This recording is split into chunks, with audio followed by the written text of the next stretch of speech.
Bill, look! Up there on the window ledge. Bill, it's Rogers. Rogers, look out! Bill, he's falling! Mr. and Mrs. North, starring Barbara Britton and Richard Denning. Listen as Pam and Jerry solve the mystery, Background for Murder.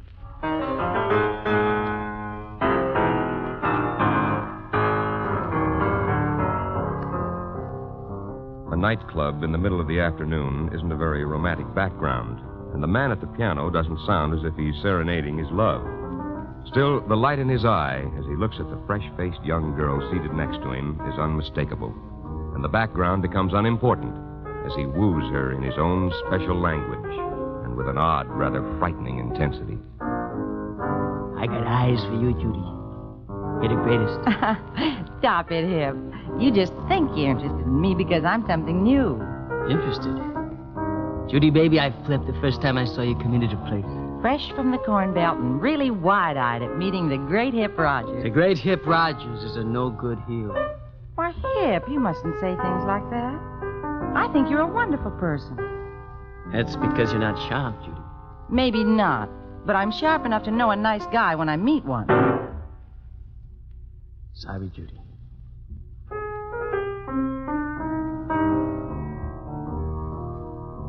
That's nice. I like that. What's the name of it? No name yet. It's just something I play when I'm thinking about you. Call it Hip Rogers Blues. Or maybe Trouble in A-flat? That's almost the title. Title of what? Nothing. It just sounded familiar. Where's your friend Mitchell? Haven't seen him around recently. He's no friend of mine. I wish he'd stop making noises like a spot artist. A spot artist? A cop, detective. Always asking questions. Like, what does Mitchell do for a living? Yeah, that's salty. Put it down. Translation, it's no good, forget it. You see, I'm learning. And learn this. Don't go around asking questions about Mitch. It's... What's the matter? I thought I heard the door open. Well, you're frightened. What is it, Hip? Take off, Judy. I'll see you later. But... Don't you dig me, honey? Cut out. Got work to do. Sure, Hip. I'll go now.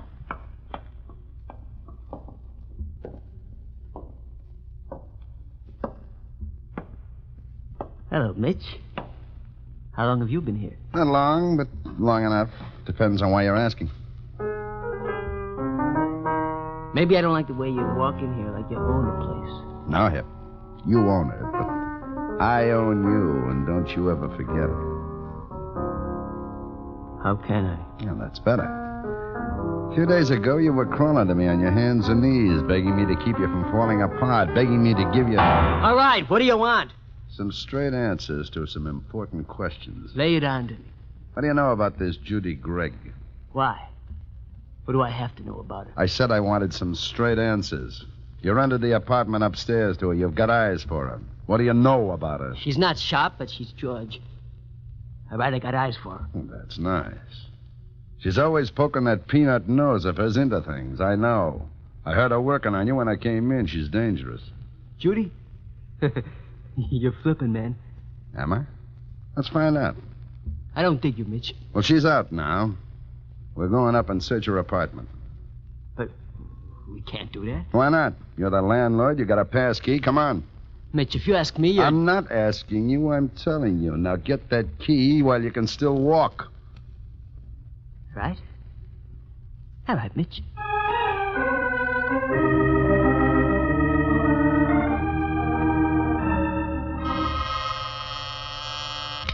Yes, Miss Pennington. Your wife is here, Mr. North. Oh, have her come right in, Miss Pennington.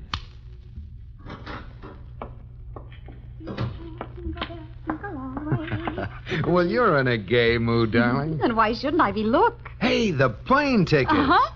Oh, golly, Jerry. It's the nicest possible present you could give me. And you know what? What? Our reservations are for that new plane American Airlines is flying nonstop, coast to coast. We leave Idlewild at 1 p.m., and we're in Los Angeles at 5:55 in the evening. Isn't that wonderful? Great. Honestly, darling, I'm so excited. Oh, Jerry, it's almost 4:30. Couldn't you leave now and we can... Oh, Pam, I can't possibly knock off now. With Ray Gordon out of town, I have more work than I... Yes? Excuse me, Mr. North. What is it, Miss Pennington? There's a man outside, an elderly gentleman who... Who what? Well, he's acting so strangely. In what way, Miss Pennington? He absolutely refuses to leave until he sees you. Until you tell him what you've done with his daughter. What? His daughter? That's what he says. Well. Pam, what does he mean, what have I done with his daughter? I don't know. I haven't done anything with anyone's daughter. Are you sure, darling? Pam, please. What's the man's name, Miss Pennington? Greg. Greg? Think hard, darling. No, Pam, stop. I can't. You look so wonderfully guilty. Now, listen. There. You can't come in here. I told you that. It's all right, Miss Pennington. You may go. Yes, sir. Mr. North, I'm Joseph Gray, Judith's father. How do you do, Mr. Gray? This is my wife. How do, ma'am? You do. Maybe we better talk alone, Mr. North. I don't think so, Mr. Gregg. I have no secrets from my wife. Oh, is that so? Well, I put it to you straight. Where's my daughter, Judy? You'll have to put it even straighter, Mr. Gregg. To the best of my knowledge, I've never even heard of your daughter. That's your story? That's the truth. Now, what is all this? She's disappeared. I can't find her. You've got to tell me where she is. You've got her. Now, calm down. I know you're upset, but what makes you think I know where to find her? Well, these letters I got from her. Read what it says. Read it right there. Don't worry about me, Daddy.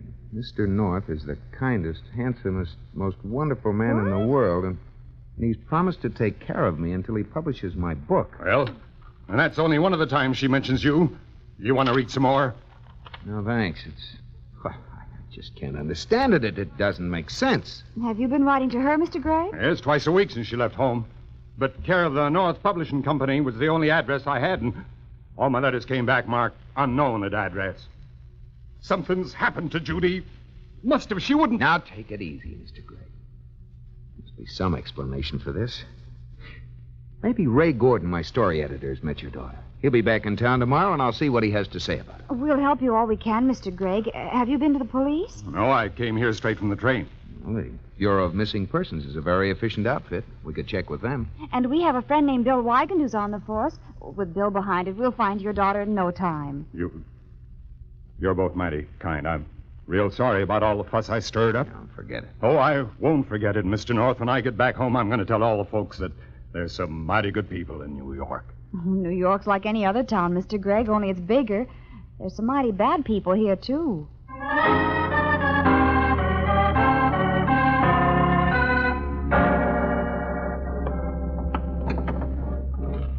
Let's cut out of here, Mitch. We haven't found anything, and Judy could be coming back any time now. Come on over here and give me a hand with this drawer. It's locked. You're not going to break it open. Shut up and lean on this. Does it? Now, let's see. Yeah, down here underneath this other stuff. Yeah, look at this. It's a book, a notebook, so what? Well, read it. Go ahead. Here, right where I'm pointing.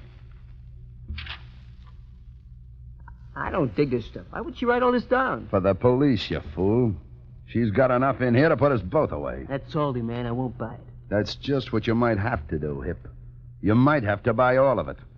You mean she's doing this for the loot? If that's what she's after, she can bleed us dry. She's got us pegged, Hip. But the stuff in here is just a mess of words. Special talk she picked up here and there around the club. Is it? You're a soft touch. I tell you, she probably doesn't even dig half this stuff herself. All right, let's go along with that for a minute. Let's say that the stuff in here doesn't make any sense to her. I'd bet on it. You'd bet what? Your skin and mine, too? Even if she doesn't know what she's got, there's plenty around who wouldn't need a diagram to figure it out. I don't see what... Read it! I'm supplying the stuff. You've got to push it for me. The Sapphire Club is our #1 store. It's all there in the book. Go ahead, read it. What are you going to do? I'm going to wait here. When she comes in, I'm going to... There she is now. Get over there by the door. Jack... Shut up and move.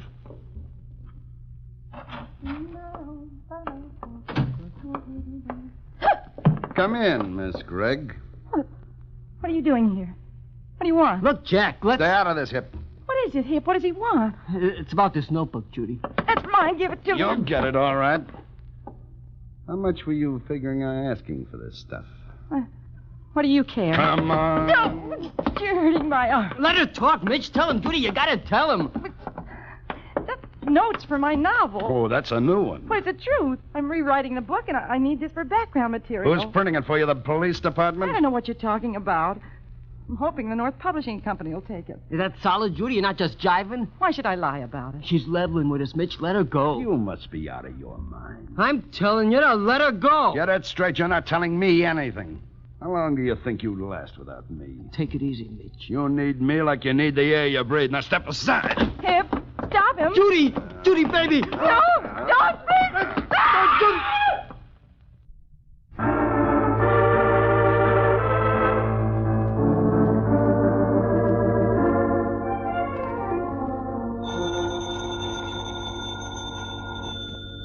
Jerry, the phone. What's that? The phone's ringing. Answer the phone. Oh, no. Pitch dark. Where's that light? There. Hello. Jerry, this is Bill. Oh, holy smoke, Bill. It's 5 o'clock in the morning. I know, and I'm sorry, but it's about Judith Gregg, the girl you phoned me about yesterday. You found her? Yeah, we found her. Fast work, Bill. That's very good. Not so good, Jerry. She's dead. What?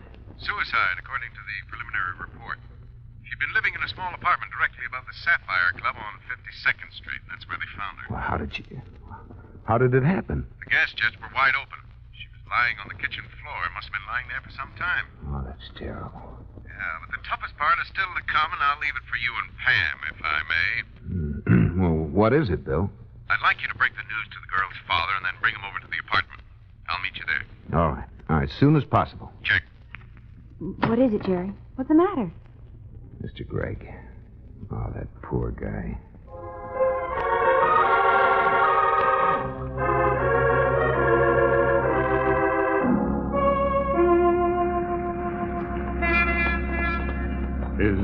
Is this the place? Yes. Your daughter's apartment was upstairs, Mr. Gregg. If you don't mind, we'll go in through the nightclub. Anything you say, Lieutenant.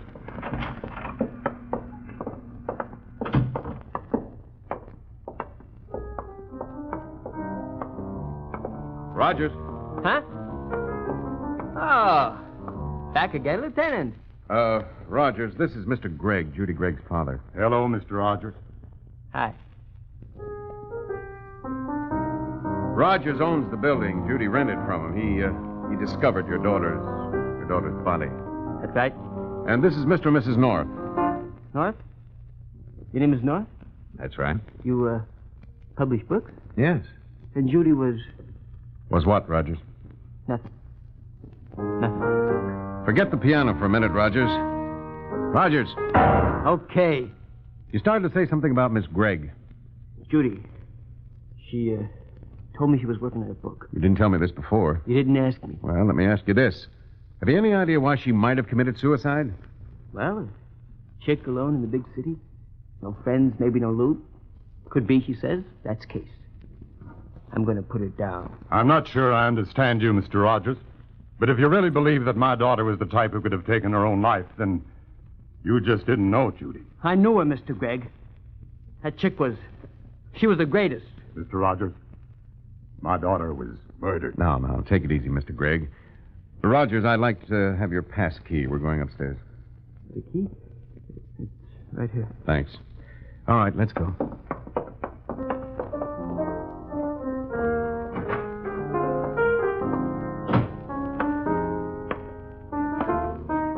How's it going, Hip?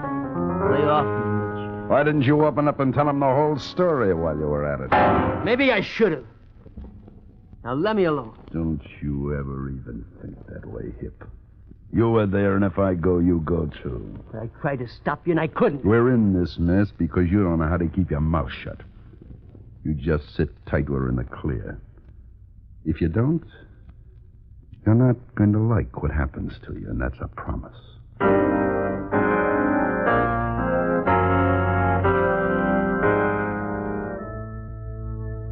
I'd know my Judy lived here even if I hadn't been told. She's made it kind of a little home. Judy is... Well, she was good at that sort of thing. Just take it easy, Mr. Gregg. We won't be here too long. Oh, don't you fret about me, Mrs. North. I'm all right. Now I'll go see what Bill's doing. All right, Jerry. Find anything, Bill? No, not yet. See if there's anything in that hat box, will you, Jerry? Okay. No, nothing but a couple of silly-looking hats. Are you looking for anything in particular, Bill? Yeah. What? Oh, it's just a hunch. I'll tell you if I find it. Incidentally, I've ordered a full investigation and a complete medical report as soon as possible. Well, that ought to satisfy Mr. Gregg. Yeah, maybe yes and maybe no. Let's see what's in here. Lingerie, blouses, stockings, And what? this. What? A hypodermic and a small quantity of white powder. Dope? Dope. Oh, brother. Look, Jerry, let's don't let Mr. Gregg see this, huh? I understand.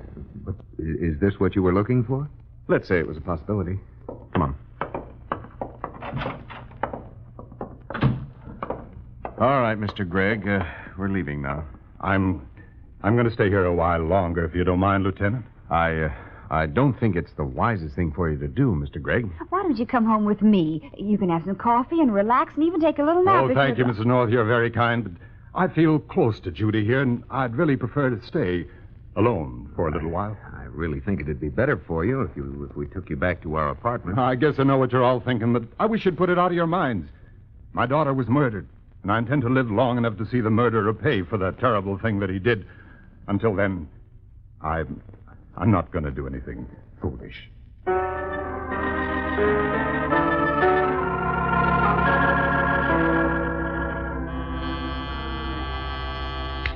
Yes, Miss Pennington. Mr. Gordon just came in, Mr. North. Oh, good. Ask him to come into my office right away, please. Yes, sir. Well, now maybe we'll find out a little more about Judy Gregg. You don't mind if I stay, do you, Jerry? No, of course not, but I think you'd be better off at home getting some rest. Oh, I'm all right.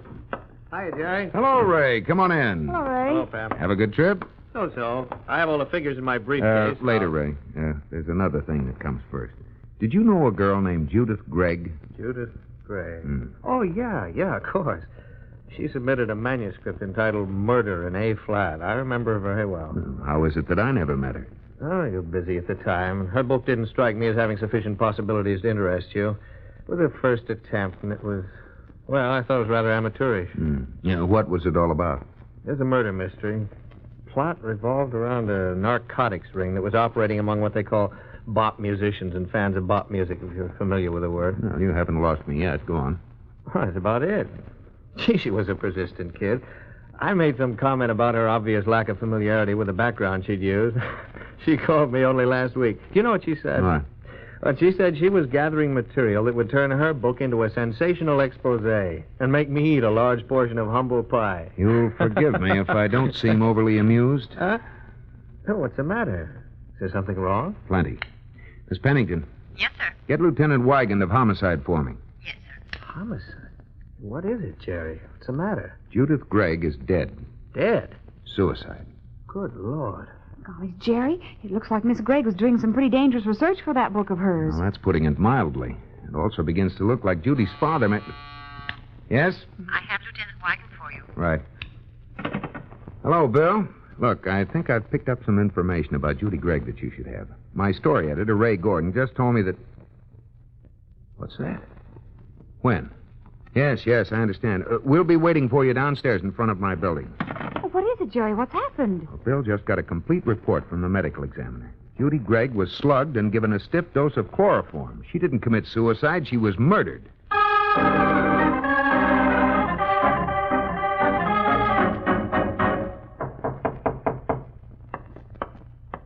Who is it? It's me, Mr. Gregg. Hip Rogers. Oh, just a minute. You here alone? Yes. I thought so. Look, I'd like to talk to you. Oh, sit down. No, thanks. I'm too jumpy to sit still. Oh, is something the matter, Mr. Rogers? Matter? No, nothing's the matter. What is it you wanted to talk to me about? Nothing special. I was downstairs in the club alone. I was thinking about Judy. I can't get her out of my mind. I know. I was just sitting here kind of remembering things about her. Still hard for me to realize that that I won't Stop ever... it. What? Don't talk like that. Don't talk like that. What's the matter, Mr. Rogers? Nothing. I just got the jumps with it, that's all. What are you afraid of? Too many things. Look, I'm no good, Mr. Rogers. I'm rotten, clear down to the core, but you gotta listen to me. Judy was Well, she was the most. I told you that. Now the cops are messing around. They may come up with something about her. That looks pretty bad. What? Never mind. Just listen to me. There'll be a lot of jive, and don't you believe it? Judy was a good, clean kid. She never did a thing to be ashamed of. I know that. You don't know anything. You don't know what the cops might say about Judy. But don't you believe it? What are you trying to tell me, Mr. Rogers? Nothing except nothing. Mr. Rogers. What? Do you believe that Judy killed herself? Well? No. I know she did. Then she was murdered.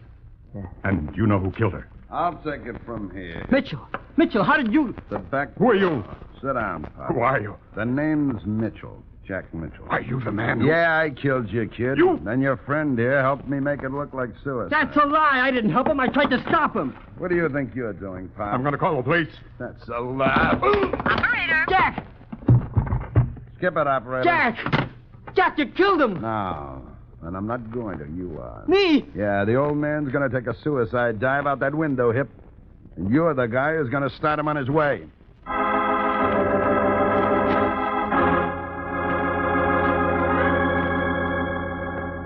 You heard me? He's going out this window. Drag him over here. No. Bring him over here. I'm not going to do it. Boy, you little I'm punk. through with you, Mitchell. I'm through. I mean it. How many times have I heard that before? This time, I mean it. Sure. You mean it every time. But every time you come crawling back to me because you can't live without me. I can't. Like I told you this morning, I'm the air you breathe. I'm the blood in your veins. And pretty soon you'll be screaming for me to help you. No. Pick up the old man and carry him over to the window, Hip. I'm not going to do it. No? And you can't make me do it. We'll see. Not even with that gun. I'm going to call an ambulance. Get him to a hospital. Stay right where you are, Hip. Get out of my way. I want You the heard me, telephone. You heard me. Get out of the way. Look out, you crazy fool. If you take one more step, I'll blow a hole right through you. I said get out of my way.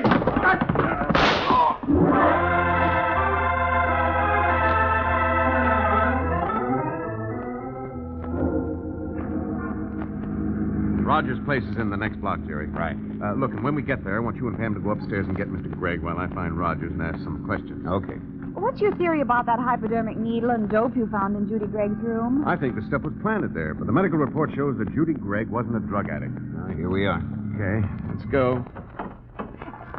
You think this man here, Rogers, killed Miss Gregg, don't you, Bill? I think that Rogers knows a lot that he hasn't told me. That's why I think... Hey, where'd that come from? Jerry! Bill, look! Up down the window ledge! Rogers! Fighting with someone! Rogers! Rogers, look out! We're going...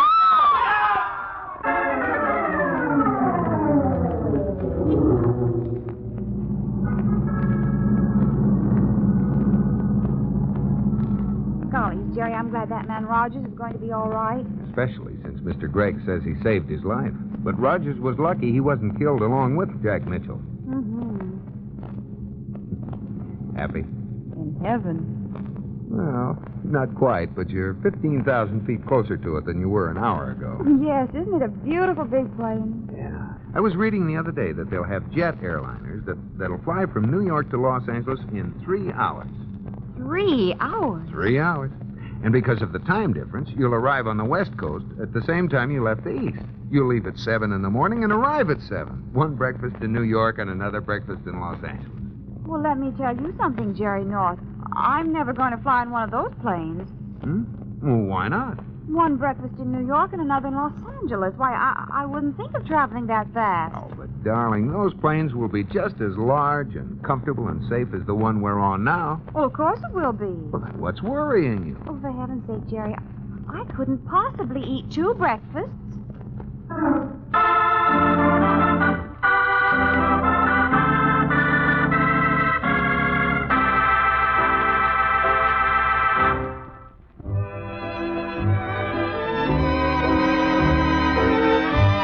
The adventures of Mr. and Mrs. North are brought to you through the facilities of the United States Armed Forces Radio Service.